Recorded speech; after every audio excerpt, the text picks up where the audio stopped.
everyone, welcome back to Shonky Lab. I'm Elton, and this week we are talking about sticker albums and stickers and Panini in general, I'd imagine.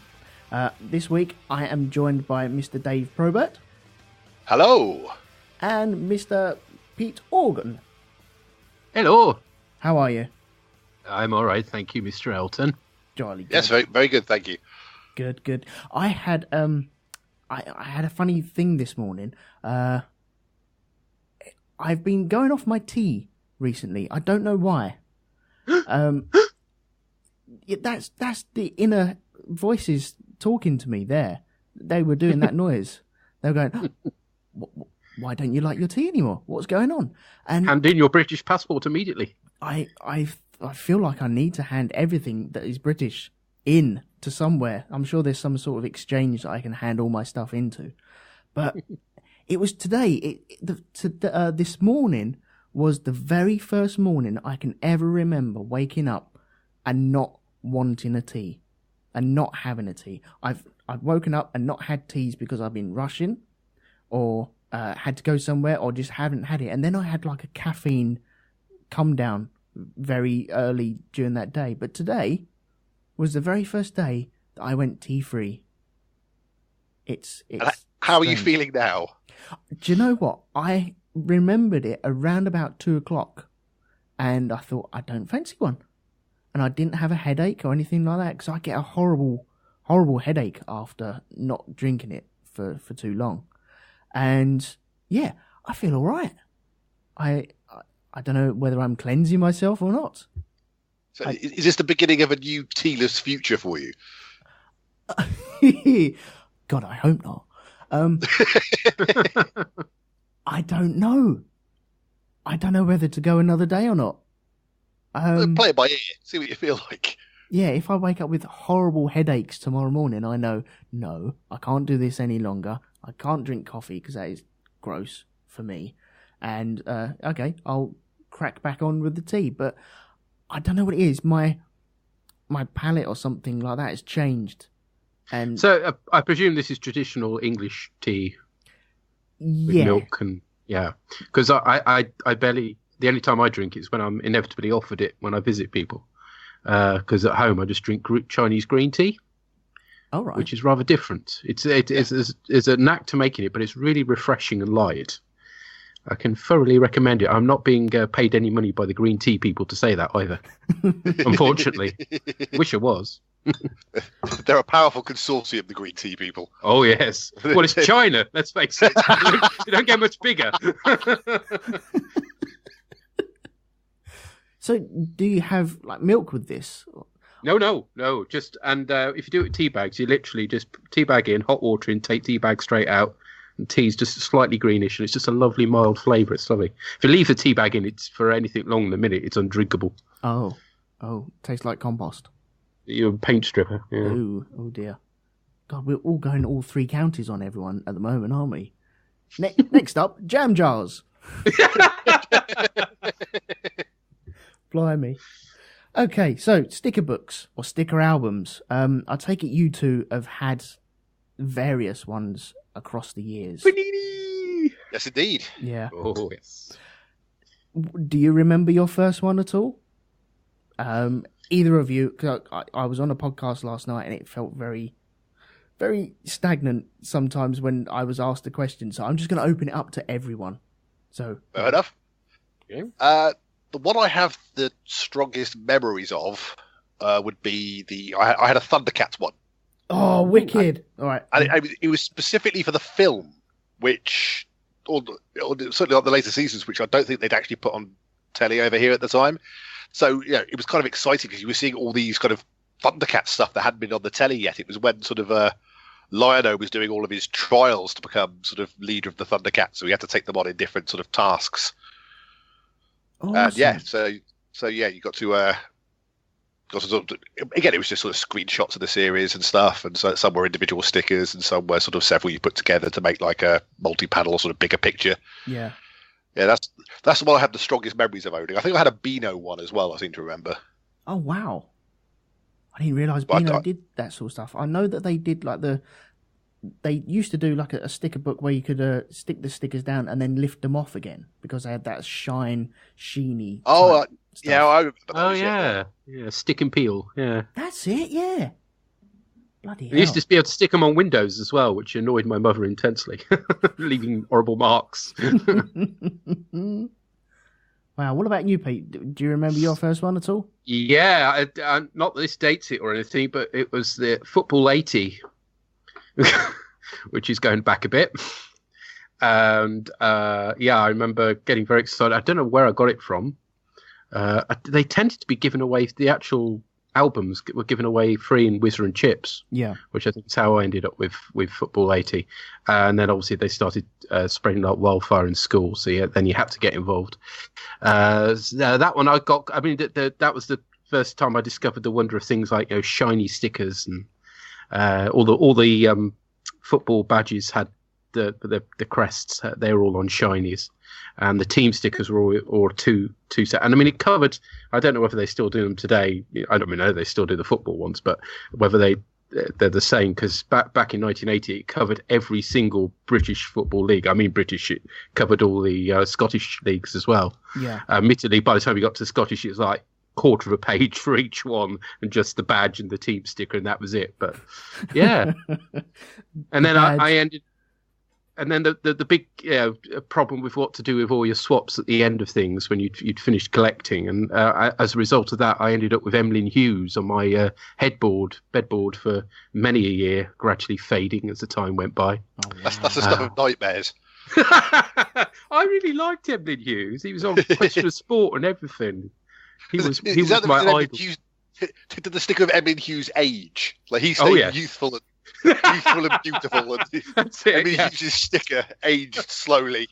The sticker of Emlyn Hughes. That's a play waiting to happen, isn't it? Like a Harry Potter page. Awesome. Yeah, I remember Emlyn Hughes being on Question of Sport, and he was the one that always went red when he uncontrollably laughed. As a beetroot, yeah. Yeah. And he always got things wrong as well, didn't he? I seem to remember he had a very kind of high voice, didn't he, Emlyn Hughes? Yes. Well, high Welsh voice. Yeah. Blimey. My first one was a Transformers one. Ooh. I had that one as well. Now, from the animated series? Yeah. The one I had anyway. But it wasn't from the film or anything. The movie, was it? It was just from predated the movie. It was just from the first season, I think, if I remember rightly. Yeah. It's at the Dinobots. I mean, like all the trauma that happens in Transformers the movie, sort of like collecting all the stickers of Optimus Prime's death. Yeah, you wouldn't that, would you? Yeah, oh, look, it's a big 6-page sticker section of Optimus Prime's corpse. Yeah, got any swaps? Yeah, I've got Prime's head. And then you'd have to collect them horrible stickers of Hot Rod as well. Oh, that bloke. Yeah, him, yeah. The Jugbots. Yeah, that was the first one I had, and I flipping loved it. I don't think I ever finished it, though. No. I have seen him on eBay, though, going for quite a pretty penny. Of course. Yeah. What about okay, how did all your stickers and how did you collect your stickers? Did you just were you given pocket money and you would go out and buy these stickers, or would you get them bought for you, or what? Would you swap most of them, or what? I'd say it's a bit of all three, really. I'd buy some with some pocket money every so often if I was at the shop with my mum, and she'd get me a pack of stickers, and then obviously there would be the illicit trading of stickers at break times in the playground. And in fact, it's funny that I remember Peter sort of saying that he got some free with the Beano or something. That's how they got you, wasn't it? It was like drugs. Like you got the first few free, but then you had to start paying for it. That's it, and you did. I mean, it was all your pocket money whilst you were collecting them. Like normally, you'd have a bit of money for a comic and a bit of money for sweets, but when you were collecting the sticker album, that was it, because you were a junkie. You had to spend all your money on the stickers. Grandparents used to get me them as well. Yeah, that's right. Yeah, I remember spending. Granddad. I remember spending a lot of my pocket money, and even paper round money on sticker books as well. And to the point where I was just doing my paper round for stickers. And I think it was at that point where my dad turned around and said, no, you're not just doing a paper round for stickers. And because it was all going back into the person who was paying my wages for my paper round. And so it was kind of a lost cause. I was going out in the morning and just killing myself with tiredness just for these stickers at the end of the day. It's crazy. But what do you remember of the swapping and stuff like that at school? I was useless at swapping. I was terrible. My mates always had more stickers than me, so I was always, at a disadvantage to begin with. And whenever I swapped a sticker, the next packet I bought, I got the one I'd received from my mate that I'd swapped. Oh, bastard! I don't want this now. If I had this last week, ugh! So in the end, I got very cynical about swapping, and I didn't do too much of it, I have to say. So it just then involved buying loads and loads of packets and getting more and more doubles and plastering more in my bedroom with them. But yeah, I had an ET one. I had all these ET pictures stuck all over my door. It's bizarre. Well, there'd be the incessant sort of conversation in the playground. It'd be like, got, need, got. And of course, especially if it was the rarer ones, like you said, the foil covered ones, that sort of thing. Again, the ultra rare ones that are only there'd be one in every 4,000 packets or something. Yeah, and everyone holy grail stickers. Yeah, everyone knew someone who'd seen one of them, but nobody actually had one. Yeah, because they never turned up in swaps because they were so rare. Like if you got one, it went straight into the album. You weren't swapping that for nobody's business. Oh God, no, not a chance. What about when you were swapping? Did you have a system? Because we had a system at school where if you had a shiny, because we called them shinies, if let's say I had a shiny and Pete wanted that shiny, he'd have to give me 2 of his normal ones for this shiny. Did that ever happen with you guys? I'm trying to remember now. Very possibly. Yeah, there were sort of little bartering systems and stuff that went on. Yeah, I suspect that was way out of my league, to be honest. I'd say I got too cynical by then for swapping, so I knew I'd only ever get ripped off. At an early age, Peter was burned by capitalism. Yeah, oh yeah, tell me about it. That would go on at my school for quite a while. Up until the point where the teachers actually cracked down on it because people were inflating the price of these shinies. Because it'd go to 2, and then 3, and then 4, and then someone knew that someone really badly needed that shiny, so they'd just inflate it to 10 or 12. And so they turned around and laid the law down to only shiny for shiny, and that was it.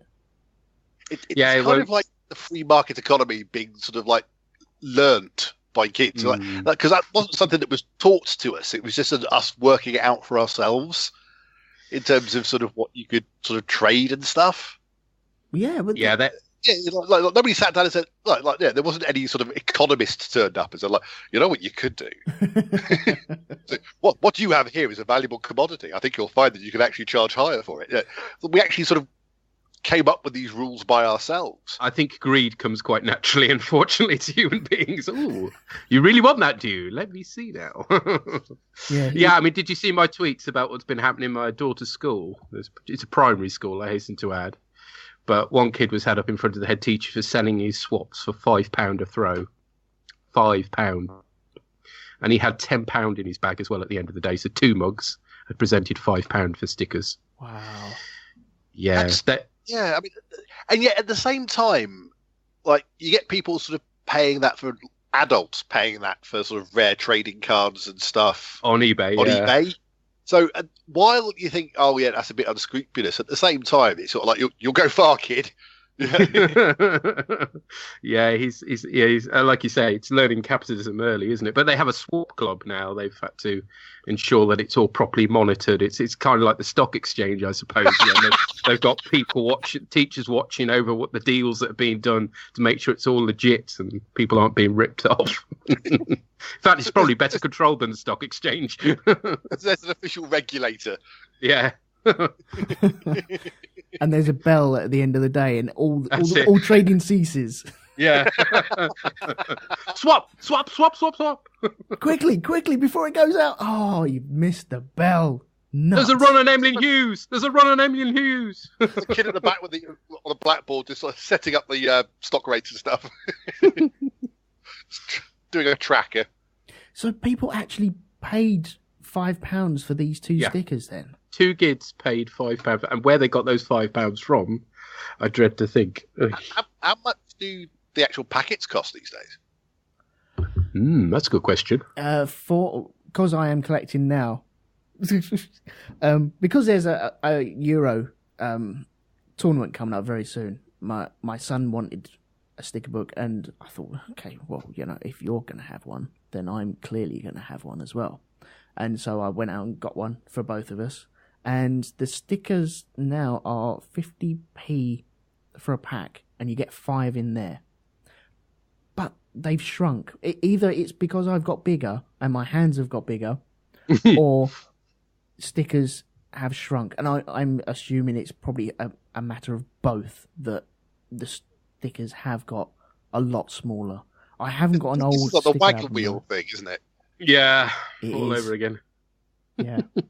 And it was fiddly enough to get the backs off as it was, particularly the foil ones, because you didn't want to crease the foil ones. But because the technique most I found with stickers was to peel back a corner, and then you could take the backing off. But if you did that with a foil one, it left a very ugly line across the top. So then you had to develop long nails to be able to get the backing off. I was shit at stickers. I had an Empire Strikes Back sticker album, which part of me wishes I still have, but part of me is rather glad I got rid of because it was a bit embarrassing because I hadn't seen the film. So I was collecting this sticker album, putting these stickers in, and if I'd have paid more attention to where the printing on the back of the sticker, it wouldn't have been so bad, but I wasn't. And so the scene where Luke is hanging from the ceiling in the Wampa Cave. Yeah. Well, I naturally assumed he was stood, and so I put that in upside down. Oh so dear. He's effective. It's funny you should mention Empire Strikes Back because I'm just checking the Mixler chat at the moment, and Jack Woodgate has got a bit of a. He's asking if you're going to be doing arguments later. It was. I was going to have an argument special. I'm not too sure if I'm going to go for it at the moment because I'm not feeling great at the moment. So I think it might happen tonight. It might not happen tonight. It probably won't. Probably won't happen tonight though. The reason he asks is apparently he's been asking random people about the correct pronunciation of AT-AT. As in, do you pronounce it AT-AT or AT-AT? Oh, I've heard both, yes. And I don't think it's ever mentioned on the actual film, is it? No, hardly anything are mentioned by name. Yeah. Well, I mean, I've always been an AT-AT man myself. Well, if I used to be an AT-AT, and I've become an AT-AT, I think. Yeah, if Jack wants to come on... Because ATST, you see, doesn't work in any other way other than ATST, does it? You can't say ATST. That doesn't work. So it's got to be AT-AT. It's got to be AT-AT or an ATST, because otherwise it doesn't work, does it? Ha! Problem solved. Oh, so I'm an AT-AT person. I'm clearly an AT-AT person. I think it's kind of natural if you have like an acronym that sounds like a word. You're more likely to pronounce it as a word, just because that's more natural. And you see what I mean? It also sounds like attack as well, doesn't it? When you, like, to a child growing up, they could be like, attack, attack. And that would flow quite well with that sort of pronunciation. But I've always been AT-AT and ATST. So... I maybe once again it's me sitting on the fence. No, I mean I'd pronounce it ATST as well because, like Peter says, it doesn't exactly trip off the tongue the other way. But but that's our official stance on that subject. Closed. Well, I'm going to do a live beer tasting now. Oh, okay. I've not had this particular one before, and I know Mr. Dave is a fan of Sharp's Doom Bar. I am, yes. Well, I've got some Sharp's Sea Fury, which I've never tried before. I've not tried that one. Well, so here we are. I've literally just poured it in my glass, So this is either going to be me spitting all over the microphone because it's horrible, or a nice satisfied sound. Here goes. Tension builds. Okay. Don't let it go up your nose. Yeah, it's all over the beard. This is riveting radio. It is, yeah. Yeah, I'm not. Ooh, dear. It's one of those that's either going to grow on me, or after a few more mouthfuls, I am going to have to put it down the drain. I'm not sure on that one, but yeah. So the jury's out on Sea Fury, so I'll come back to you on that one as and when I've decided whether I like it or not. It's weird. Is this an ale? It is an ale, and it's slightly gravy tasting. That's what's worrying me at the moment. Beer shouldn't taste of gravy. I'm sort of worried it's made with seawater, given the name. Or something. Yeah, well, it's not brackish, which was my big worry. Right. We have had some brackish ales before now that we couldn't drink, so we gave to Matt Dillon when he was too drunk to know better and drink. Well done, well done. Oh yeah, he drinks all our stuff we don't like. It's quite funny. What was that? It was the toffee liqueur stuff we couldn't stand, and he drank it all. Bless him. So he's your man. If you want any dodgy drink finishing off, Matt Dillon's your man. Excellent. It's definitely tasted of gravy. Very strange. Gravy? No, I couldn't do that. No, thank you. Anyway, getting back to the stickers and at hand. Yes. One thing that crossed my mind when I was listening to Pete drink gravy was the mind capacity of young children to remember their full sticker book and know exactly what they've got and what they need. Yes. I don't see lots of...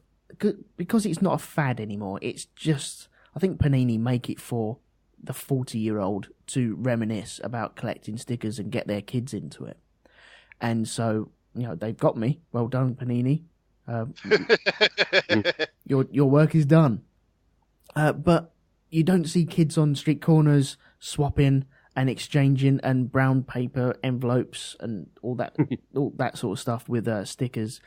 But when I was at school, it was a case of you knew exactly what was in your book, you knew exactly what you had, and you knew exactly what was in your swap pile. And that memory capacity was amazing. It wasn't the numbers. So I didn't memorize the numbers. It was all the pictures for me, and the empty spaces in the album. I think that's the way I remember, because I've never had any memory for numbers. I still don't know my mobile phone number, and I've had it for God knows how many years now, 6 or 7 years. But then I never ring it, so why would I know it? But I think it was all the pictures I needed and the spaces that needed to be filled in the album. And then there was the thing of what to do if you, because I only ever completed one album. And that was because you could do that thing, couldn't you? When you were down to your last dozen or whatever it was, you could send off for the final stickers. Yeah. But at that point, I'd usually lost interest, so I never did it. So then you'd have lots of spaces, particularly with the double pictures. And then a bit later on, I'd then go through with a pen and fill in the rest of the image, either accurately or comically, depending. I mean, the E.T. one I seem to remember was, it wasn't good. And the Return of the Jedi one I had, the missing pictures on that, and there were lots of multi-sticker pictures in that one. I then filled up with lots of extra TIE fighters and X-Wings, basically, because they were easy to draw. So my version of Return of the Jedi was even more filled with spaceships than the actual Lucasfilm version. Should have used some of your leftover football stickers. Have look, Jabba the Hutt's got Emily Hughes' face. Yes. Emily Hughes orders a drink in the cantina. Yeah. Han Solo plays for Crystal Palace. Chewie's on the pitch. They think it's all over. Oh dear. What about the actual sticking itself? Because you had the multi-panel ones. Did you ever come across that frustration of, okay, I have to overlap a sticker here? Oh yeah, no, I remember being a real sort of stickler for being just everything had to be inside the lines, sort of perfectly. And when you were doing like the multi-sticker ones, sort of like trying to be very careful lining it up and everything was straight because you wanted the final picture to be perfect. Which sometimes it wasn't just because of the way the stickers have been cut. So there wasn't sort of like much you could do about that, but like just going, oh no, it must be precise, it must be exact.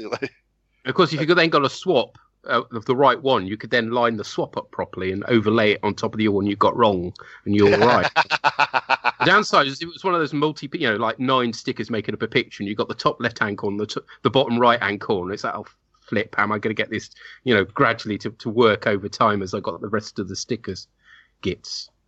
I never even thought about that. I always just stuck it into the squares. Nowadays, I would actually get that whole panel and then stick it in one go.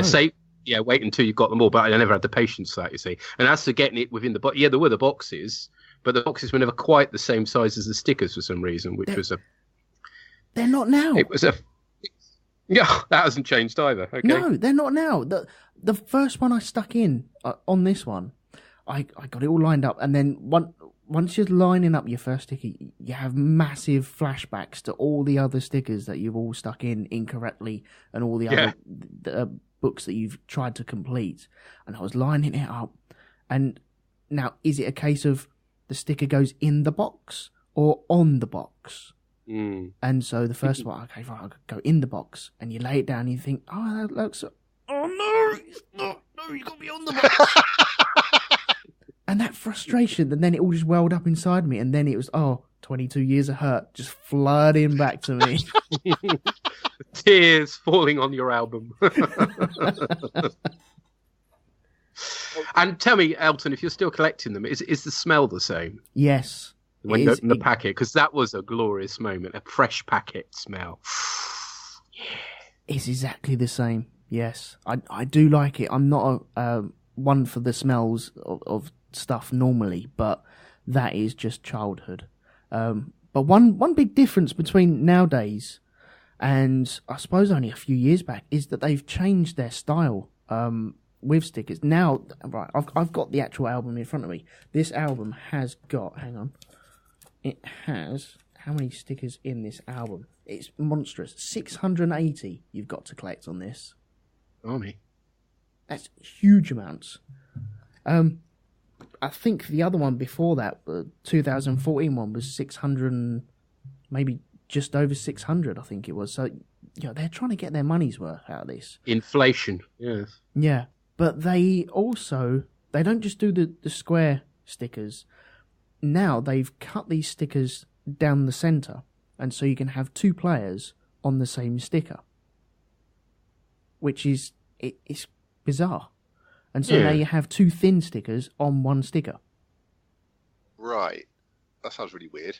It is, because it's always the same 2 people next to each other. So you're just filling up 2 spaces instead of 1. So there's no real... They could have really screwed you over by swapping it every time on different people on the different stickers. And so you have, let's say, an England player on the left and an Argentina player on the right.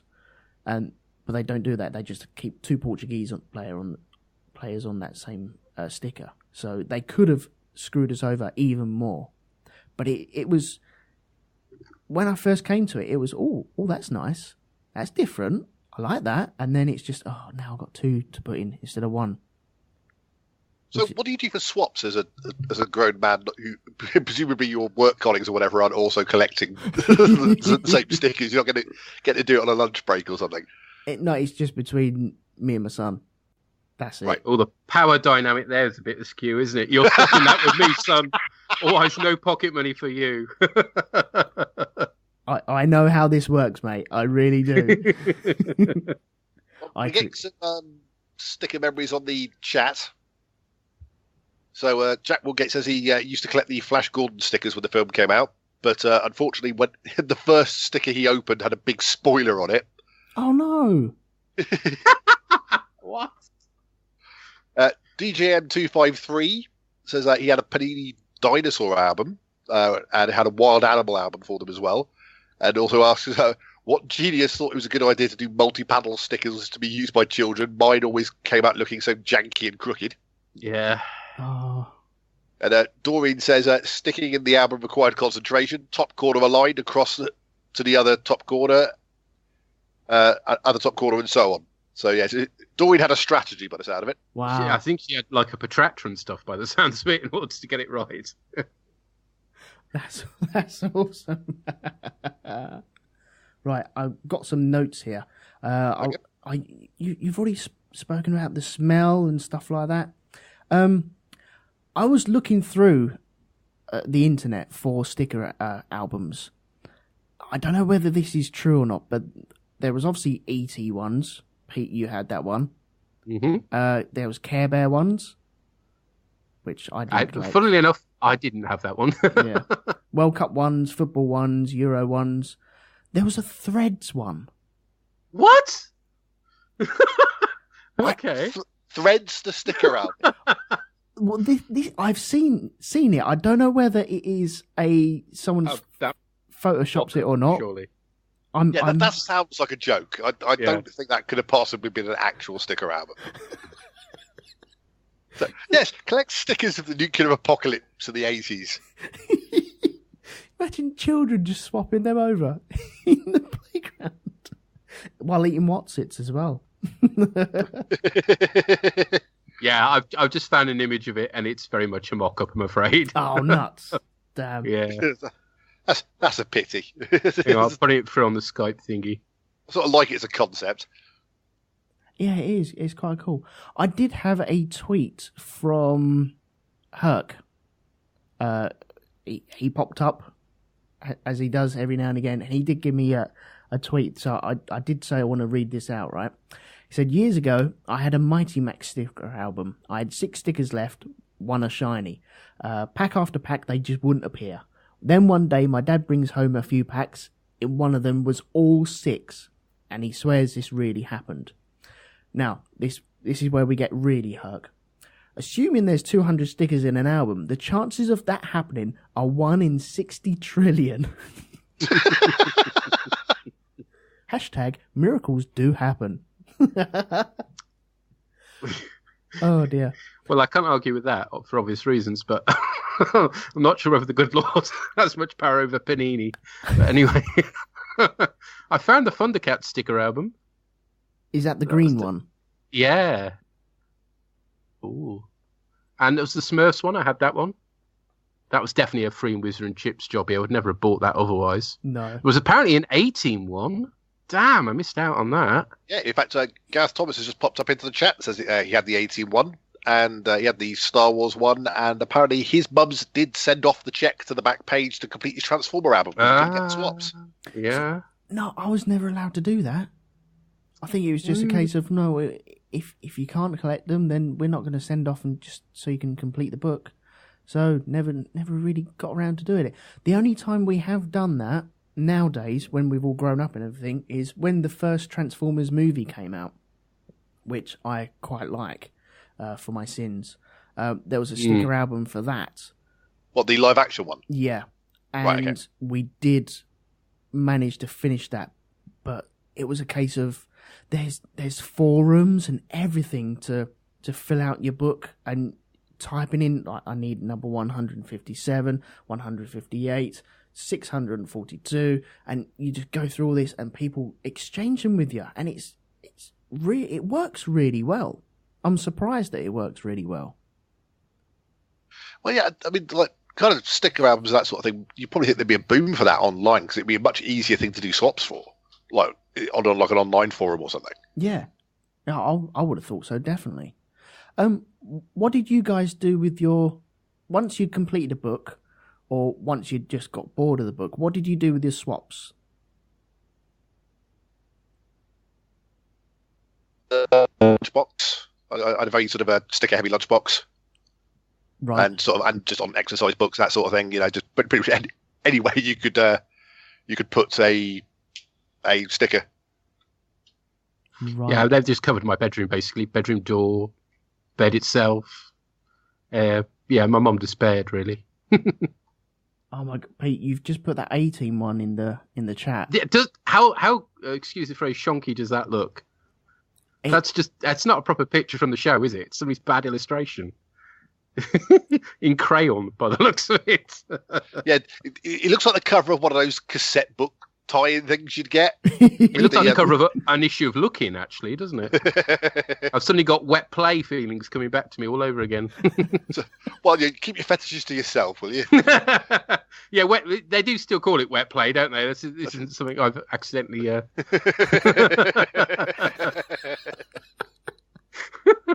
Come home, I had wet play today. God. There's forums for that sort of thing as well. Yeah. Dear. That 18 I've just one. been handed a note from Gillian, who said that in 1987, her and her brother won a football sticker album and a whole box of stickers. And they completed the whole album except for Jan Mobley. Okay. Jan Molby. He was a Tottenham player, wasn't he? Yeah, I guess. I was too busy collecting Thundercat stickers to know who he played. Oh, that was another one I had, the Secret Wars sticker album. So, is it a myth that if you could buy a box of these stickers, that all the stickers for your book would be in that? Well, I suppose it depends on... I suppose her could be able to do the maths as to sort of how many stickers were in a box and how many spaces you had to fill in the album. So, yeah, like... say you got, like... So, I mean, a box must have had, like, a couple of thousand in it or something. I don't know. I mean... Yeah.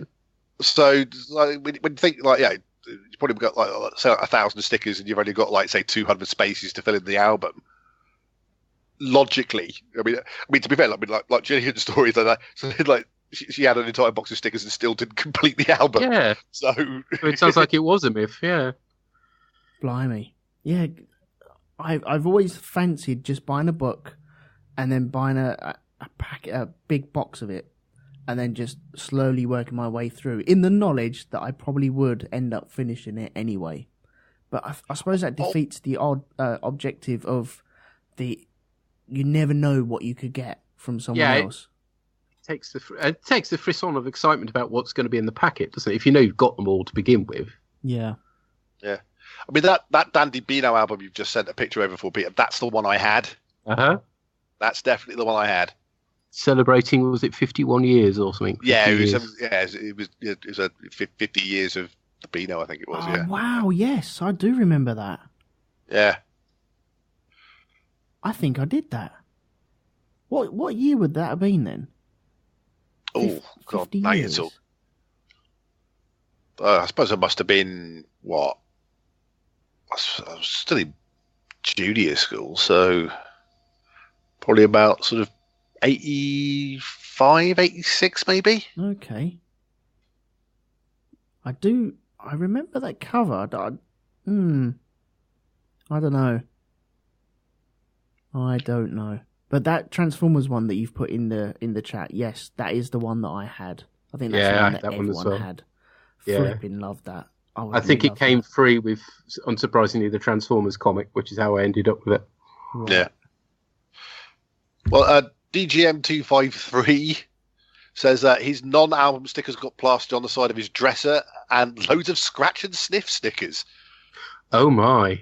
Yeah, I'd forgot about those. Did they go in an album? How would you know you were doing it in the right order? I think... Did you have to match the smell? Yeah, no, I do. You did have an album, but it was very rough and ready, I seem to remember. Yeah, it was cheap and nasty. I can't remember if you bought the album separately or you had to send off for it. But yes, I did have a scratch and sniff. I didn't get very many of the stickers because Mother didn't approve. Well, how are you going to do swaps with scratch and sniff stickers? That's going to be a nightmare, isn't it? Like, imagine you had a cold that day. Dave, you didn't just have to rely on the smell. So, for instance, if it was Doggy Doo, there was a picture of a comedy. Oh, right, okay. So they were visual. So just in my head, they were all just It's like the white label version, isn't it? Just a blank white label. You just had to Braille Panini Sticker Album. Underground stickers. They're all white. It's just the smell. Update on the Sea Fury, by the way. I'm liking it now. Halfway into it, and it's very pleasant. So. You've acclimatised, have you? Ooh. Yes, the gravy smell has gone to be replaced with a nice malty smell. So. Oh, excellent. So is that a bottle or can? Yeah, it's a bottle. That is, yes. Okay. Sharp Sea Fury. Well worth checking out. And again, I'm not being paid any money by Sharps, unfortunately. DJM253 also says, anyone fancy a freshly mowed grass sticker? I'd assume, because I've never seen these, I'd assume that it would be a picture of grass and then you'd stick that into a book of some description. Would there be like a story that goes along with this, or was it just... No, they were thematically arranged, I seem to remember. So there was like, things... smells to clash. Yeah, exactly. So there were things you'd find in the kitchen, for instance, and things you'd find on the pavement. Is this a true thing? Yeah. It's a very vague memories of it. It was a long time ago now. But yes, I definitely had a scratch and sniff sticker album. Wow. I don't know why I've been sent a picture of Malcolm Shotton from Oxford United. Well, it's the unfortunate shirt sponsorship that just made me giggle. Having to play. Can you imagine the shame of having to play? Because it was a computer, wasn't it? One time, right. Wang computers were a thing. Having to turn up for your team with Wang written across your chest was a bit. Oh no! I remember getting on buses on the way home from school and just Charlton Athletic players plastered all over backs of seats, and I would never sit behind them because I didn't like Charlton, and so I wouldn't sit behind it. Like, no, I'm not sitting there. It's got Charlton on it. No way, not happening. I'll stand. Yeah, I'd rather stand than sit next to Charlton. That's the Charlton seat. No, I do remember kids. There was a time where we were collecting football stickers, and one of the kids got on the top row of a 51 bus on the way home from school, and put a sticker on every single window, and the camera on the top deck as well. I don't know why he did this, but he obviously had lots and lots of swaps. Very strange. But there was always one kid who would have a wad of swaps.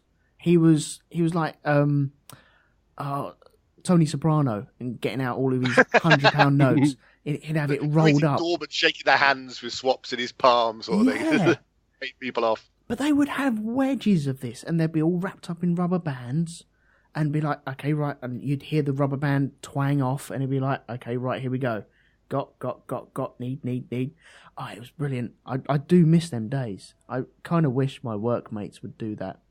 But I feel like I'd be frowned upon at some points. Oh, what's this thing you just sent through? That's not a real moustache. I can't help feeling it can't be, but yeah, apparently it is. No. I refuse to believe there was a professional footballer with that moustache. It's straight out of a Victorian gentleman, expect to well waxed. That'll give you an unfair advantage, surely. It'd be like, as soon as you did a header, you'd be able to bat it into the goal with that thing. It's like having a cricket bat stuck to your face. Oh dear. That is amazing. Wow. Abe van der Ban. There should be a sticker book full of people with just moustaches, maybe. Got great moustaches of the world. Yeah. Okay, what sticker books should there be? Oh, okay. Oh, wow, sorry. Jack's just sent through the picture of the sticker he opened, which got him spoiled. It's a picture of Ming the Merciless right at the end with the spike of the rocket through his chest.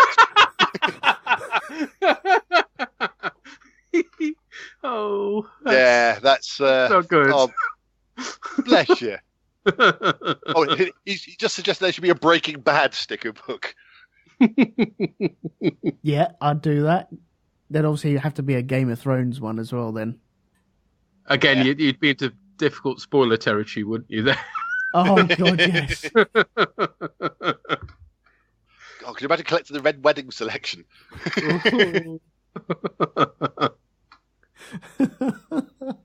Everything's just drenched in blood. Pete, what would you have? Do they do Star Trek ones at all?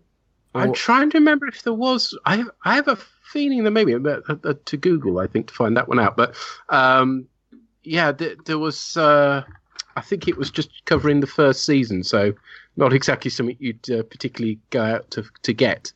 But I'm pretty sure there was one, because there was a Marvel Star Trek comic for a while. Oh yes, yes. And I have a feeling it may have been given away free. Yes, I found it. Yeah. So I must have had that at some stage. Was that like a original series or next gen? Next gen, but just first season. Woo. Oh, wow. Nice. Yeah, so there'll be a page. Code of Honor stickers. Yeah. There'll be there'll be a page of Wesley's jumpers, basically, you know. Doreen said there should be a Warehouse 13 sticker book. Yeah, sounds cool. I like Warehouse 13. It's a good show. Yeah. There'd obviously have to be a Lost one. There'd have to be a Star Wars one. What else could there be? Obviously, moustaches and facial hair, maybe.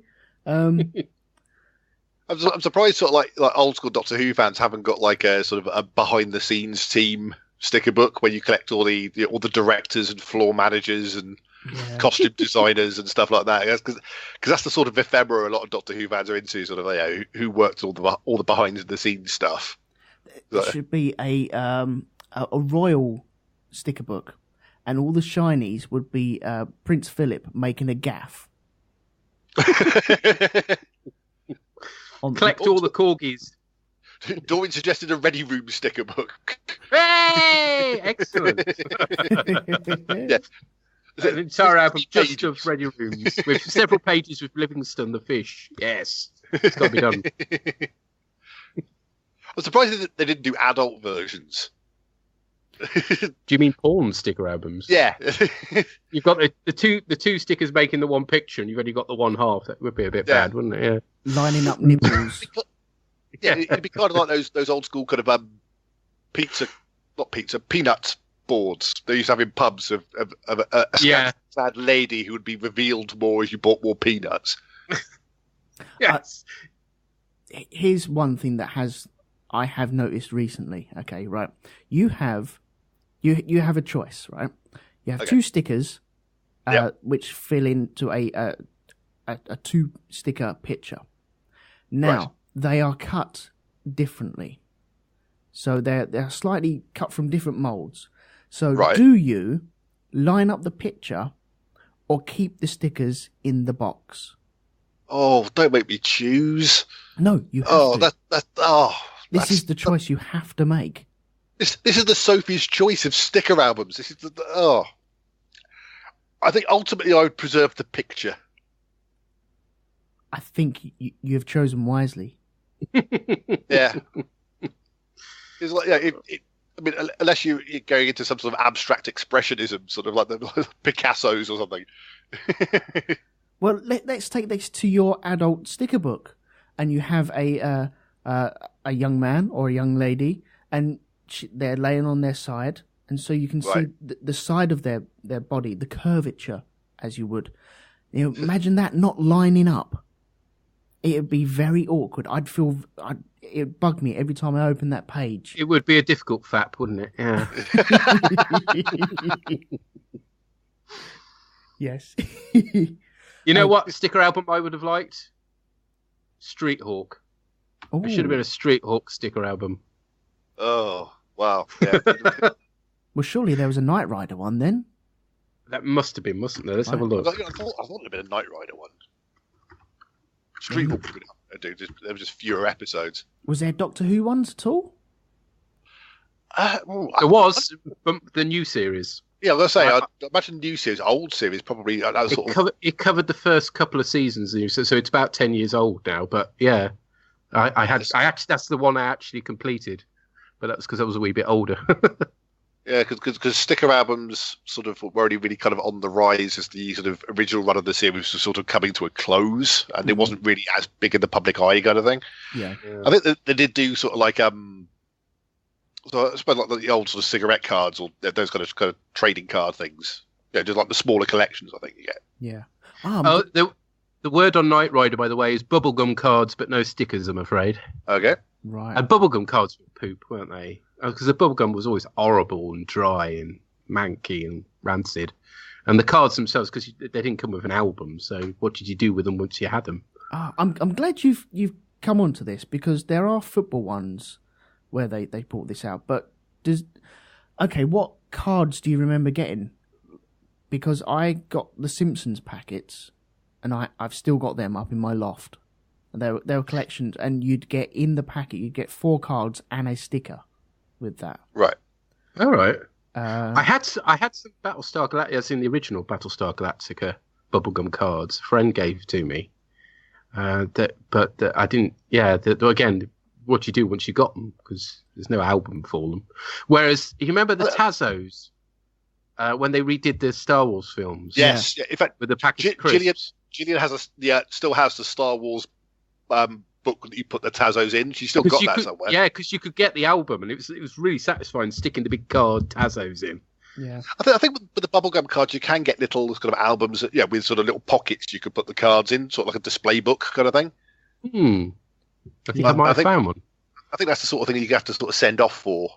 Well, the football ones, they do the albums that you can put the cards into, but then they give you you have to buy the albums that the cards go into, and then a player will swap teams, and so they'll bring out another card, and then they'll do that for every transfer window, and so you end up with the same player in different shirts, and it's really a license for them to print money.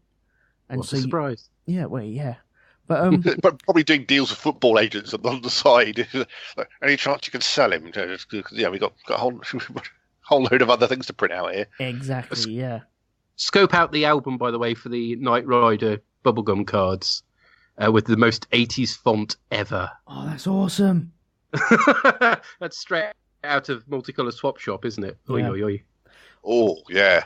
What about Garbage Pail Kids? Were they cards? They were cards. Yeah, they were cards. Yeah, I do. I didn't collect them myself, I don't think. I don't remember particularly, but I remember them being about. Yeah, I don't think I was allowed to collect them because they were gross. Yeah. My mum didn't like them at all. They came with sweets again that weren't very good, I seem to remember. Well, yeah, you get the crappy old chewing gum. It was supposed to be bubble gum, but it just turned into cement in your mouth. Well, as DJM253 says, the gum could have been used as an improvised prison weapon. Yes, as a shiv. Oh, no. There's this series of bubblegum cards I wish I caught. There's a Dukes of Hazzard bubblegum cards. Wow. With Boss Hog. Scott Copperman has joined the chat, and he said the worst were the cards that were pre-printed on cereal boxes of Twinkie boxes, and you had to cut them out. So you had to do all the work yourself. Yeah. Oh God, that's like, that's painful. I mean, but to be fair, at least you're getting Twinkies with it as well. It's not like you're buying the cards on a big flat. You're buying the cards on a big flat bit of card, and then you got to cut them out yourself, and that's it.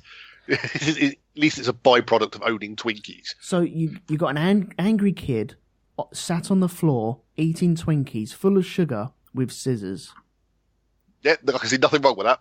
Nothing but success. Do we want this? I'm cutting it. Ah, my finger! Quick, eat another Twinkie. That'll cure it. Nothing but good could come from this scenario, surely. Oh God! More than one Twinkie in one session, really. You start to see spots in front of your eyes. They're so loaded with sugar. Yeah, it's brilliant. If you have about like 4 in a row, it's sort of like the end sequence of 2001. Yes. Oh man, yeah. I just discovered Tesco's have started doing them, so I've introduced myself to Twinkies, and wow. Well, I have a Twinkie maker. Gillian bought me one for my birthday a couple of years ago. It's imported from America, so we had to get like a plug adapter, so it worked in a European plug. But basically, it's like a sandwich toaster. So it's like a little thing that you fold it down, and it just sort of heats up. You sort of squirt a little bit of oil in there, and you put your cake mix in, and then you close it up, and you leave it for about 5 minutes, and then you've got fully formed little cake bars. And the advantage is, I guess, you've got control over how much sugar you're pouring into those and various additives as well. So, well, yes. I mean, in fact, the last lot I made was a variant on. Peter will be familiar with this. But there is a chocolate Guinness cake, which we have the recipe for. Oh, that is glorious! Yeah, with sort of mascarpone kind of like filling and stuff. And so I did the same recipe, but made little Twinkie bar versions of it, and pumped the filling inside.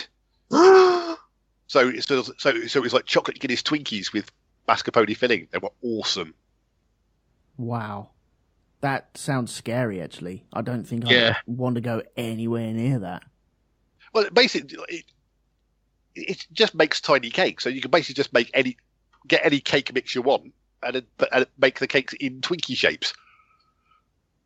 I've just found, by the way, the Sharp Intake Breath, another sticker album I had, which was the Gremlins sticker album. Oh, actually, I think I vaguely remember that. Bear in mind, I had it myself. When it came out in this country, it was a bloody 15, so I was not allowed to see it. So I had the Gremlins sticker album, which was clearly aimed at kids, despite the fact they couldn't bloody see it. I had the Gremlins tie-in novelisation. I had the Gremlins tie-in, I think it was Marvel did a comic book adaptation. And I even had a Gremlins book and tape back in the days of cassette tapes, and the tape was bright green, and it was narrated by bloody Tom Baker. That was how awesome it was. I had everything Gremlins, except I couldn't see the feckin' film. Scott's just sent us a link to the Twinkie boxes. I mean, the picture he said isn't for Twinkies; it's for some things called Yankee Doodles. For now. which appear to be sort of a chocolate cakes filled with the same sort of Twinkie filling. But yeah, basically you get sort of 3 baseball cards on the back, and you have to sort of collect the whole set, 33 players in all. Oh, jeez. See, that is the perfect... America wonders why it has an obesity problem. Yeah. That is a perfect excuse for getting out the guillotine to cut them straight edges, isn't it? Oh, yes. There's a guillotine at work, and I occasionally have to use. And there is still, to this day, something satisfying about getting multiple bits of paper just going straight through. So I've just found another improbable sticker album, although I'm not sure if it's real or Photoshop, but a June, as in the dire 80s version of June sticker album. Surely that's just as probable as the Threads one. Well... Jack has said on the chat that Ashens did a video on the bubblegum with June cards in. Yeah. So it's possible, I suppose. Oh, okay. Because they were kind of going for the Star Wars audience with that, weren't they? But because it was what's his face directing it, Twin Peaks guy. Yeah, David Lynch. David Lynch. It was never going to be, kiddie friendly, was it? So they got the wrong director in for that one, didn't they? Absolutely, yeah. Well, should we move this on to collections? I suppose we might as well. Okay, right. In the chat, Doreen has said, "Do you remember the Kellogg's bike reflectors?" I certainly do. I had them on my bike. Yeah, I think so. I think I vaguely remember those. Were they the ones that made the clacky noise? Or was that something else? No, that was something similar. They did those kind of round things that went in the spokes as well. There was Spooky Dokies. That's it, Spooky Dokies. Yes, I had some of them. Spooky Dokies. Yeah. But I had the reflectors. I used the reflectors as well. But I had Spooky Dokies, but I found it with the Spooky Dokies, they'd go round once and then you'd be going far too fast for them to make any noise whatsoever. And so the centrifugal force would just send them out and then they'd get jammed and then that was it. Curse you, science! Exactly. You see, I was never that athletic, so it wasn't an issue. Well, you never even went downhill. Well, yes, occasionally, but usually with my hands firmly clamped on the brakes as a born coward. I had this thing where I had the brakes. For some reason, I decided the best place for the brakes, rather than the natural place underneath the handlebars, I always had them above. I don't know why I insisted on that, but I liked that idea, which was fine until my mate borrowed my bike and was hurtling down a hill, went for the brakes, And of course they weren't where he was expecting them to be, and cracked his chin open, poor chap. Oh, nice. Still has a scar to this day. Is that the bike equivalent of when they cut the brake lines in a car in a TV show? It's similar. Yeah, it's not quite so vicious. Where are the brakes? Yeah, I used to. It was a fold-up bike as well. Do they still do those with a big bracket in the middle, so that you could literally fold the entire bike in half? The downside was it didn't have a crossbar, so it looked like a girly bike. So I was always being teased for that. But I could pull the most amazing stunts by undoing the bolt and still riding it. I think nowadays people use the scooters now, don't they? Yes, I suppose they do. Yes, they still have like folding bikes. I see them on the train all the time. So yeah, but they're always really unwelcome when the train's really, really busy and you've got some bloke with his cycle helmet on and his Mac and carrying his folding bicycle, while everybody else is sort of pushed up against each other already. They're always a very unwelcome sight. I found you some scratch and sniff stickers, by the way, just to show you that they did indeed have pictures on them. Oh, yes, please. Yeah. Okay. I need to see these. Yeah, gotcha. Oh, yeah. Oh, okay, right. Yeah, that makes sense. And and to be honest, most of the time, they needed the picture because the smell was just sort of indeterminate, horrible smell. So without the picture, you'd have no idea what they were aiming for, really. So was this a recent thing then, or was this back in the 90s and 80s? What, scratch and sniff? Yeah. That was the 80s. Yeah, because you don't see it around nowadays, do you? No, there's probably all sorts of deadly chemicals in them. Things they got away with when I was a kid. Oh, yeah. They're laced with lead and LSD at the same time. Yeah, probably. Yes, we were all tripping our tits off back in the day. This stuff's good, man. Yeah, and then the government didn't want them having lead in them, so they just removed the lead and left the LSD there where it was.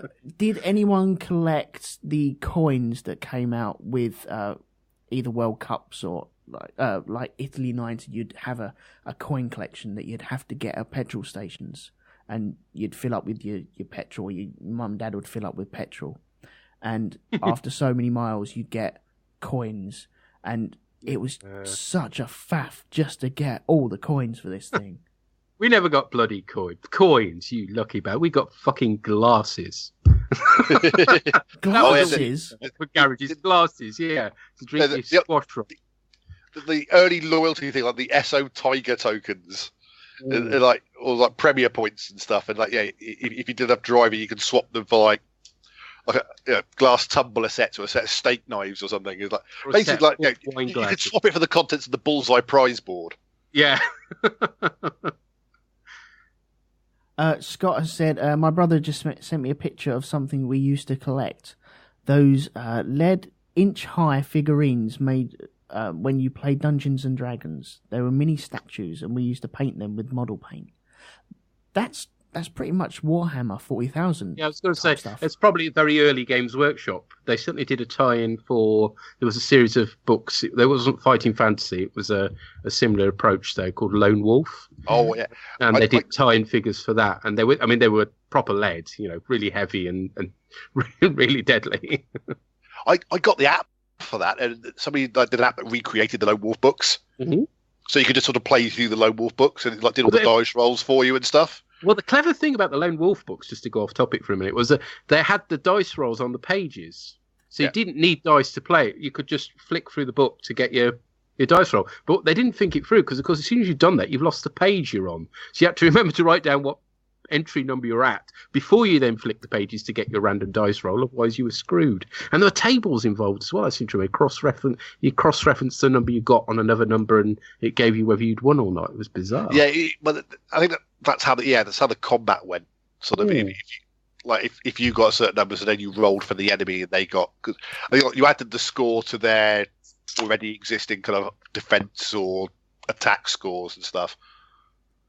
My problem was I got these Lone Wolf figures, but I'd only got a single paint set from Games Workshop back in the days when they only did about 3, and the paint set I got hadn't got any skin colours. That's why it wasn't. and so I ended up painting all the guys' skins orange because that was as close as I could get. And I got Lord of the Rings ones as well, and Gandalf had orange skin. It was Gandalf the Orange. It was a Peter Stringfellow. Yes, Donald Trump. Yeah. Do you remember the Kellogg's Star Wars busts that you used to be able to collect? Where they all carry fishes? Not that bust. Oh. I'm going to put a picture. Do I put Star Wars busts into my search engine, or is that going to give me the wrong thing? No, I'll let me just. I would. Let me just send you this picture. Blow it. Oh, hang on. I had quite a few of these. It came out when the Phantom Menace first came out. I've never heard. I think I kind of remember them, but they're a bit odd looking, aren't they? They are. They're Darth Maul doesn't really look like Darth Maul.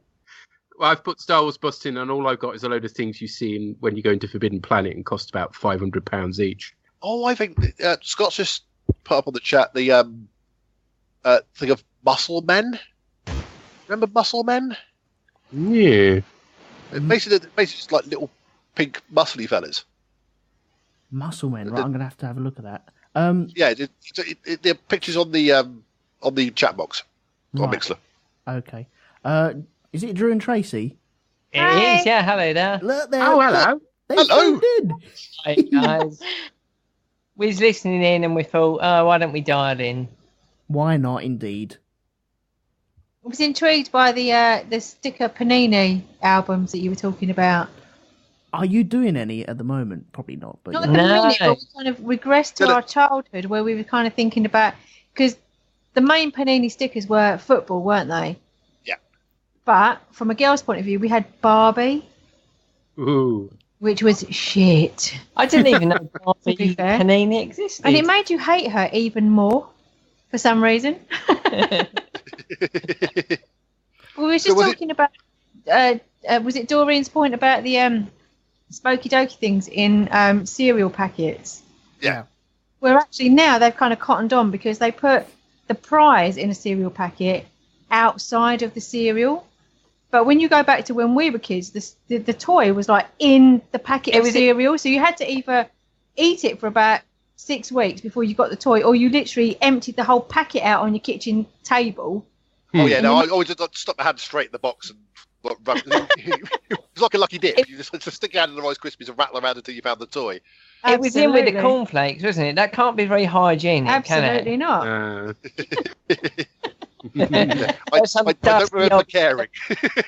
A bit of plastic tat that's been in a warehouse for like 6 months in China, and then they're putting it in your cornflakes. I mean, to be fair, it was usually in a little bag. It wasn't like just wrapped it straight in. You're reminding Not me. always, Yes. not always. No, I think it but, was in a bag. but to be fair, how excited were you to get this bit of tat that was like no bigger than your thumbnail, just in this packet of cornflakes? Woohoo! I want to the hear winner. about Barbie stickers. I mean, what was the stickers? Honestly, I've- it was Barbie, I've- Barbie and that. It was horrendous.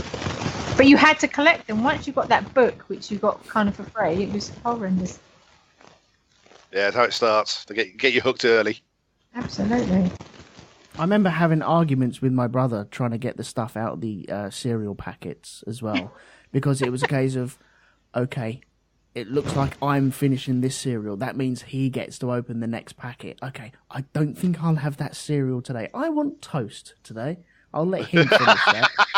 You know what though? When you're an only child, it doesn't quite work like that, and you're just eating that cereal for like the next 3 months. Well, Dory's just saying on the chat that apparently if you have brothers and sisters, there was always a stupid rule about whose bowl it fell into. Ah, yes. Like, if it fell into your bowl when you were pulling out the cereal, it was yours. That's why Yes. it was in the packet with cereal, because you tipped it out and you got pot luck. Oh, I don't like them odds. I really don't. And well, we was actually watching Crank, and then we switched over to this. So I don't know if you spoke about it yet, because I was never into sport. I collected the Panini Transformers album. Yes. I Yeah, did we know Spoke about that. Yeah, Yeah, I managed to get it all. And yeah, I had the Thundercats one. Oh, I didn't know they did Thundercats. Oh, see, I'd have been Oh more yes. into that, I think. Excellent. But see, then I said to you, and you reminded me about that. I remember when they did the Transformers sweets. Do you remember? The And they jelly were like ones. the jellies in a yeah, tray. and They you were used to get, like, horrible, a weren't big they? strip. Yeah, but it was a Transformers sweet. You used to be able to get the He-Man ones as well. Oh, Yes, that's right. He-Man. Yeah. Oh, I'm regressing to 5. The Transformers, you turn them into poo.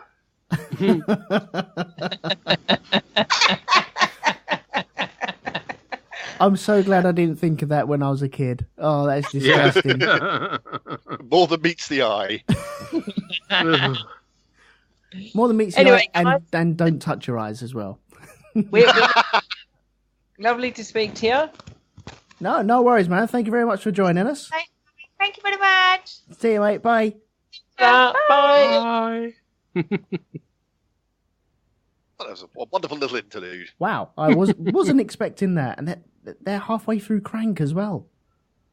Blimey, they're doubling up on their podcast tonight, aren't they? Wow. I half expect them to be watching an episode of Star Trek: The Next Generation on an iPad or something as well.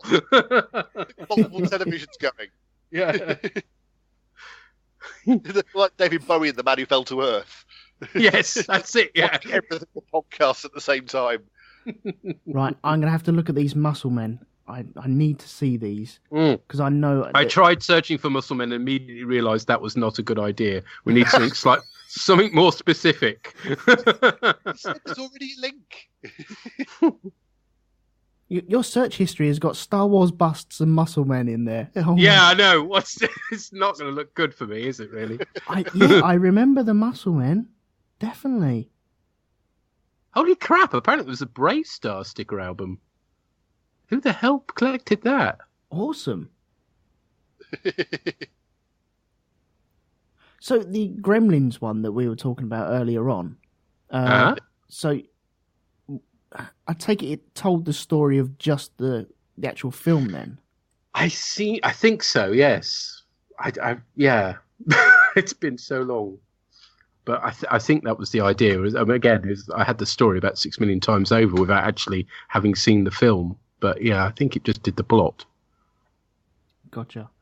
What have you put in this room as well? Oh, the Muscle Men! I do remember those. Yeah. How weird.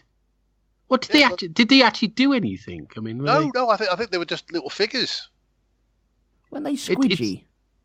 Yeah, and rubbery. Squidgy. Yeah, they're very unpleasant flesh colour as well, aren't they? Ew. I don't want to know what they're made of. Flesh. You have to think that it was the government's way of just removing a couple of children from the system by letting them choke on it, really, wasn't it? These are not like those ones that sort of like you left in water and they grew. Yeah, they look like they ought to do that, but I have a feeling they didn't, did they? No, I don't think they did, no. And they also look like they ought to go on the end of a pencil as well. They've probably got big holes in their butts. Yeah. Let's not pursue that one, eh? Possibly not, no. You've just tickled me with that. Of course, these days you get the little Lego figures as well, don't you?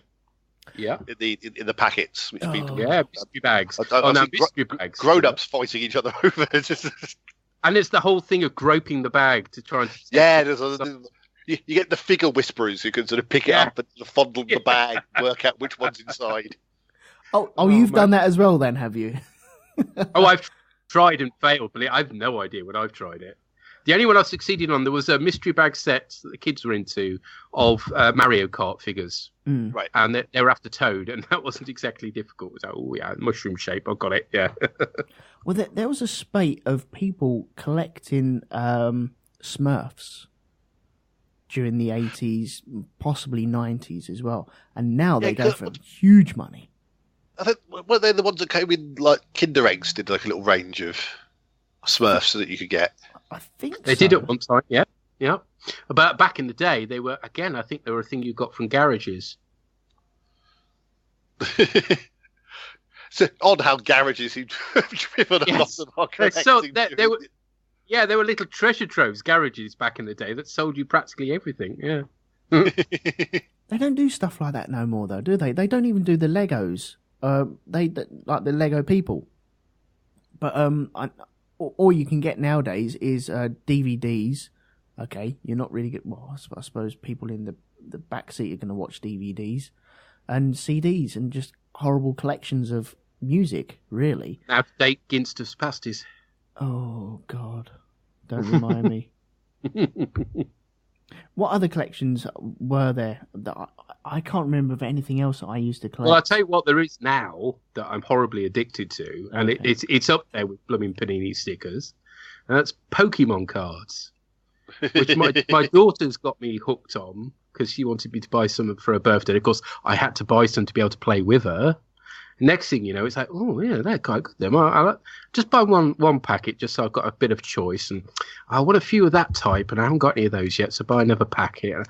Oh man, the money I've spent on Pokemon cards this year is frightening. Well, yeah. There's those Magic the Gathering cards and that as well. I mean, that's big business. Oh yeah, and that's again, you got the ultra rare cards that go for big money on eBay. I mean, it's scary stuff. Yeah, no, I mean, get those like in a winning deck because obviously they're competitive and you play with them and stuff. Mm-hmm. Yeah, it's a big industry. So, what is this Magic the Gathering card things? It's like a card battling game thing. Cards have different sort of abilities, and you sort of play them against each other, and yeah, it's a bit like tournaments, like global tournaments.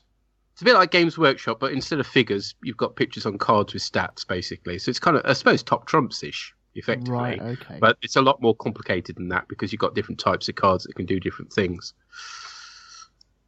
Well, that sounds violently addictive. Yeah. Oh, yeah. And yeah, the really good cards are really hard to come by, so... Doreen saying, do any of us remember the McDonald's wind-up toy range of little French fries and hamburgers and stuff that walked? No, I don't remember that. I don't remember those, but I do remember what DJM253 was saying. That they did little transforming toys, like little robots that would turn into some fries or a burger and stuff. I do remember those. McDonald's Transformers? Yes. Robots. McDonald's bots transform and roll out very slowly because you've eaten too many burgers. The one that turned into a straw was really shit.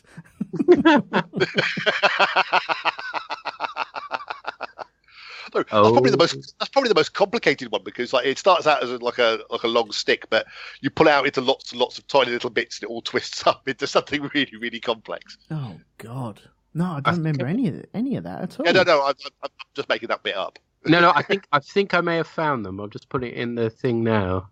It's like it's a packet of fries with Optimus Prime's head by the looks of it. Yeah, that's them.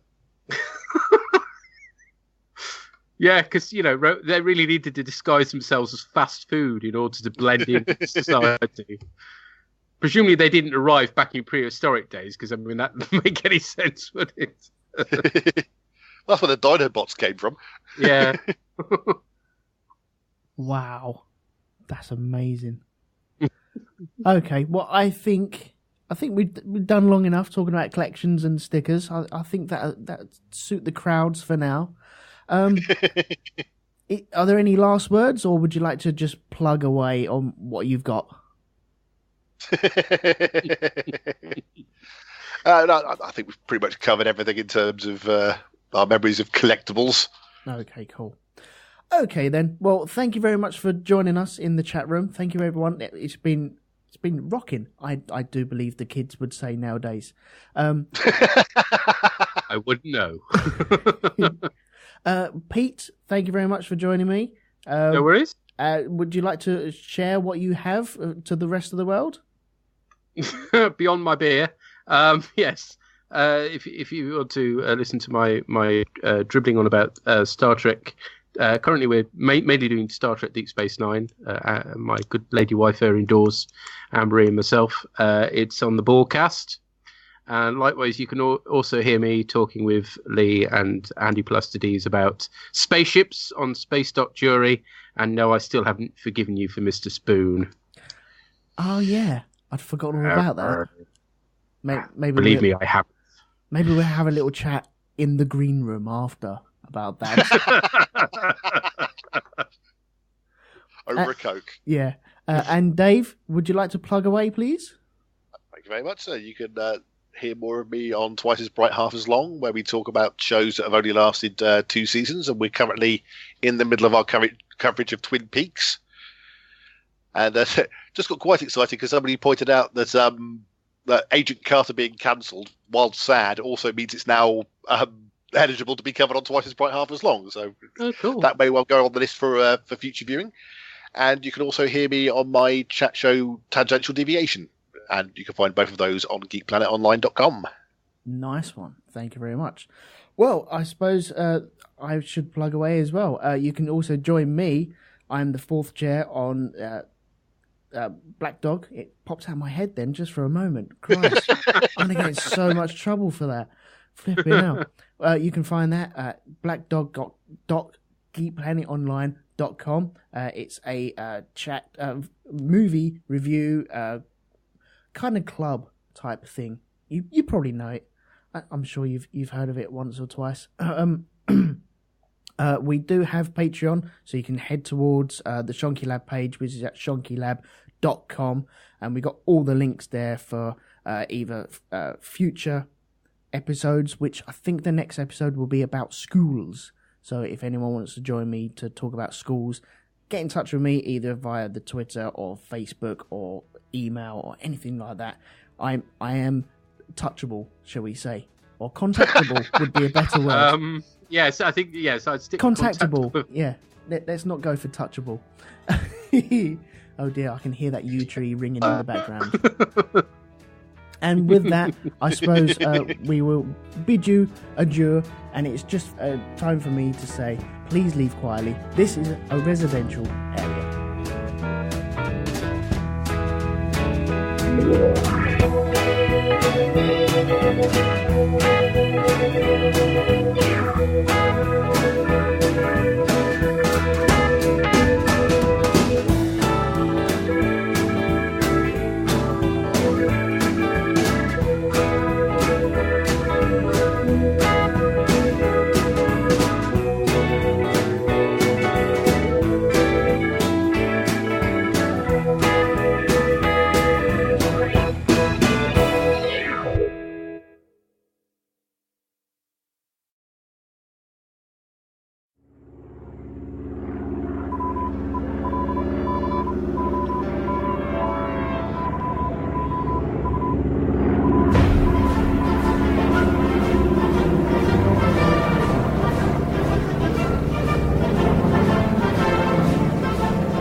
Welcome back to Shonky Lab.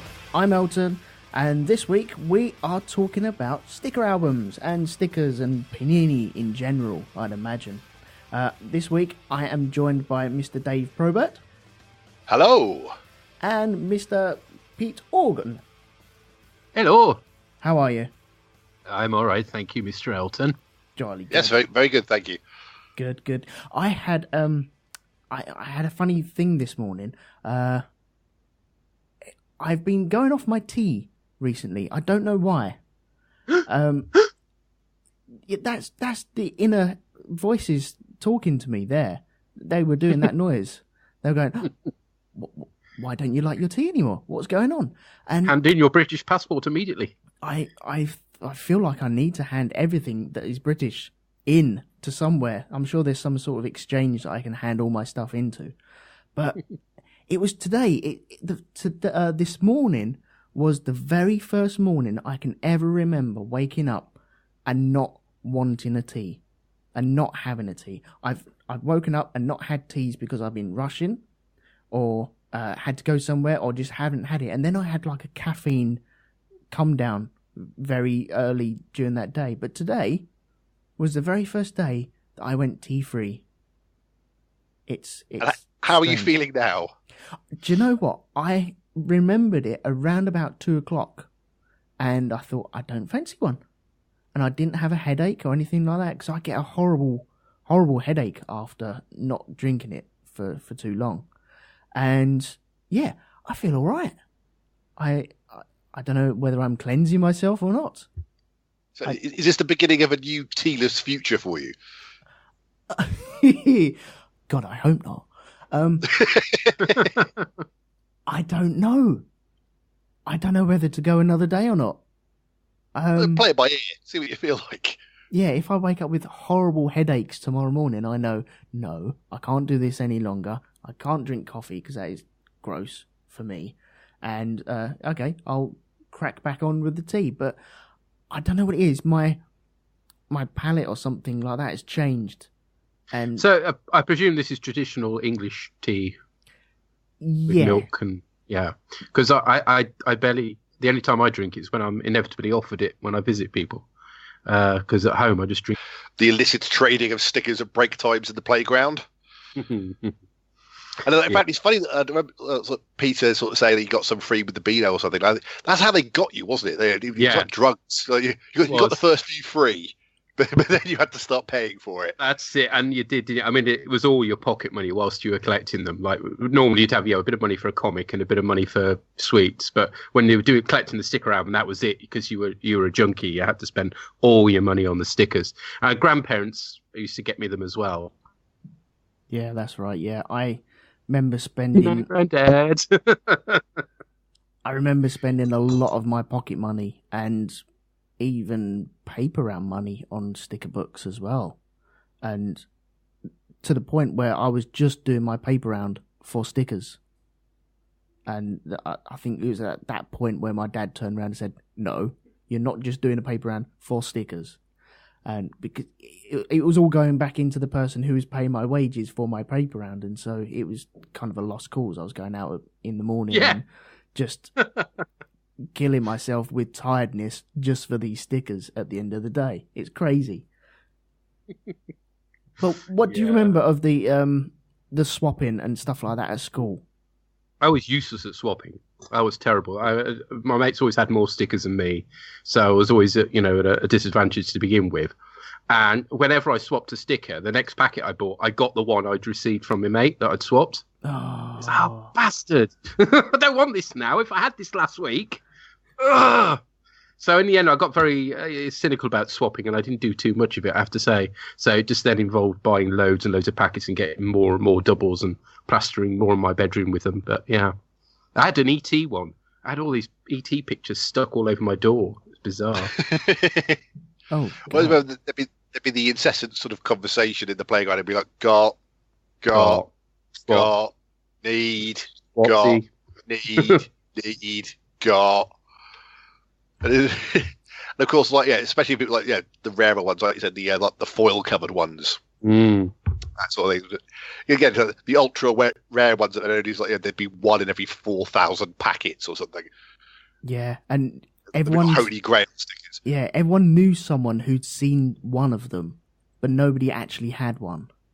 Yeah, because they never turned up in swaps because they were so rare. Like if you got one, it went straight into the album. You weren't swapping that for nobody's business.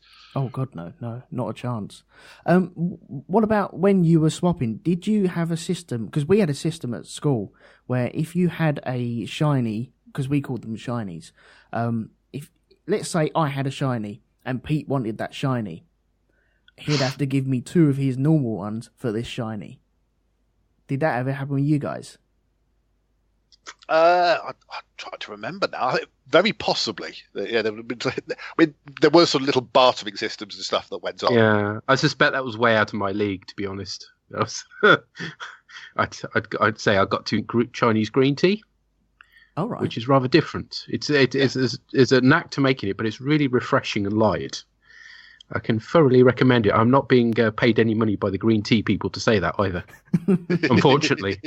Wish I was. They're a powerful consortium, the green tea people. Oh, yes. Well, it's China, let's face it. You don't get much bigger. So, do you have milk with this? No. Just if you do it with tea bags, you literally just tea bag in, hot water in, take tea bag straight out. And tea's just slightly greenish, and it's just a lovely mild flavour. It's lovely. If you leave the tea bag in, it's for anything long than a minute, it's undrinkable. Oh, Oh, tastes like compost. You're a paint stripper. Yeah. Oh dear. God, we're all going all 3 counties on everyone at the moment, aren't we? Next up, jam jars. Blimey. Okay, so sticker books or sticker albums. I take it you two have had various ones across the years. Panini! Yes, indeed. Yeah. Oh, yes. Do you remember your first one at all? Either of you? Cause I was on a podcast last night and it felt very, very stagnant sometimes when I was asked a question. So I'm just going to open it up to everyone. So Fair enough. Okay. The one I have the strongest memories of would be I had a Thundercats one. Oh, wicked! All right, And it was specifically for the film, which, or certainly not the later seasons, which I don't think they'd actually put on telly over here at the time. So, it was kind of exciting because you were seeing all these kind of Thundercats stuff that hadn't been on the telly yet. It was when sort of Lion-O was doing all of his trials to become sort of leader of the Thundercats, so he had to take them on in different sort of tasks. awesome. So you got to sort of, again, it was just sort of screenshots of the series and stuff, and so some were individual stickers and some were sort of several you put together to make like a multi-panel sort of bigger picture. Yeah. That's the one I have the strongest memories of owning. I think I had a Beano one as well, I seem to remember. Oh wow! I didn't realise But Beano did that sort of stuff. I know that they did like they used to do like a sticker book where you could stick the stickers down and then lift them off again because they had that sheeny. Oh, type stuff. yeah, I remember those. Oh, yeah. Stick and peel. Yeah. That's it. Yeah. Bloody hell! I used to be able to stick them on windows as well, which annoyed my mother intensely, leaving horrible marks. Wow. What about you, Pete? Do you remember your first one at all? Yeah, not that this dates it or anything, but it was the Football 80, which is going back a bit. And I remember getting very excited. I don't know where I got it from. They tended to be given away. The actual albums were given away free in Whizzer and Chips. Yeah. Which I think is how I ended up with Football 80. And then obviously they started spreading like wildfire in school. So then you had to get involved. That one I got. I mean, that was the first time I discovered the wonder of things like shiny stickers and all the football badges had the crests. They were all on shinies. And the team stickers were all two set. And I mean, it covered. I don't know whether they still do them today. I don't know they still do the football ones, but whether they're the same. Because back in 1980, it covered every single British football league. I mean, British. It covered all the Scottish leagues as well. Yeah. Admittedly, by the time we got to Scottish, it was like quarter of a page for each one, and just the badge and the team sticker, and that was it. But yeah. And then I ended. And then the big problem with what to do with all your swaps at the end of things when you'd finished collecting, and as a result of that, I ended up with Emlyn Hughes on my bedboard for many a year, gradually fading as the time went by. Oh, wow. That's the stuff of nightmares. I really liked Emlyn Hughes. He was on Question of Sport and everything. He was my idol. Did the sticker of Emlyn Hughes age? Like he's youthful and beautiful, and That's it, Emlyn Hughes' sticker aged slowly. The sticker of Emlyn Hughes. That's a play waiting to happen, isn't it? Like a Harry Potter page. Awesome. Yeah, I remember Emlyn Hughes being on Question of Sport, and he was the one that always went red when he uncontrollably laughed. As a beetroot, yeah. Yeah. And he always got things wrong as well, didn't he? I seem to remember he had a very kind of high voice, didn't he, Emlyn Hughes? Yes. Well, Welsh. High Welsh voice. Yeah. Blimey. My first one was a Transformers one. I had that one as well. Now, was from that... from the animated series? Yeah. The one I had anyway. But it wasn't from the film or anything. The movie, No. was it? It was just from predated the movie. It was just from the first season, I think, if I remember rightly. Yeah. It had the Dinobots. I mean, like all the trauma that happens in Transformers the movie, sort of like collecting all the stickers of Optimus Prime's death. Yeah, you wouldn't want that, would you? Yeah, oh, look, it's a big 6-page sticker section of Optimus Prime's corpse. Yeah, got any swaps? Yeah, I've got Prime's head. And then you'd have to collect them horrible stickers of Hot Rod as well. Oh, that bloke. Yeah, him, yeah. The jukebox. Yeah, that was the first one I had, and I flipping loved it. I don't think I ever finished it, though. No. I have seen them on eBay, though, going for quite a pretty penny. Of course. Yeah. What about... Yeah. Okay, how did all your stickers, and how did you collect your stickers? Did you just... Were you given pocket money and you would go out and buy these stickers, or would you get them bought for you, or what? Would you swap most of them, or what? I'd say it's a bit of all three, really. I'd buy some with some pocket money every so often if I was at the shop with my mum, and she'd get me a pack of stickers, and then obviously there would be the... Be cynical by then for swapping, so I knew I'd only ever get ripped off. At an early age, Peter was burned by capitalism. Yeah, oh yeah, tell me about it.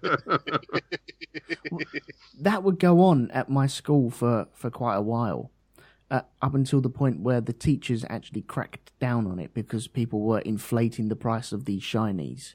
Because it'd go to 2, and then 3, and then 4, and then someone knew that someone really badly needed that shiny, so they'd just inflate it to 10 or 12. And so they turned around and laid the law down to only shiny for shiny, and that was it. It's kind of like the free market economy being sort of like learnt by kids. Because that wasn't something that was taught to us. It was just us working it out for ourselves in terms of sort of what you could sort of trade and stuff. Yeah, but like nobody sat down and said, there wasn't any sort of economist turned up and said, you know what you could do?